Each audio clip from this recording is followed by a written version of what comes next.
समिती नेमली हे सगळं खरं आहे की ज्या दिवशी मराठा उपसमिती नेमली आणि मराठा आंदोलन करता हजारो लोक तिथं हे झाले, त्याचं आंदोलन सोडायकरता गेले.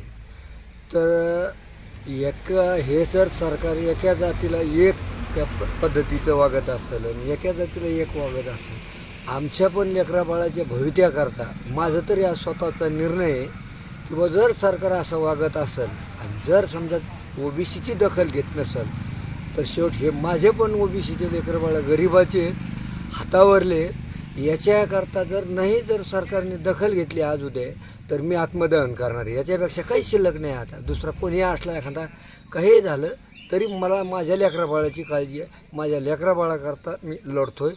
आज 1 वर्ष 2 वर्षापासून मला कुठल्या काही राजकारणाचं घेणं नाही. मी कुठं काही एखादा नेता नाही किंवा एखादा माझे 2 नंबर धंद्यावाला नाही किंवा माझ्या मागं काही मोठे नेते नाहीत.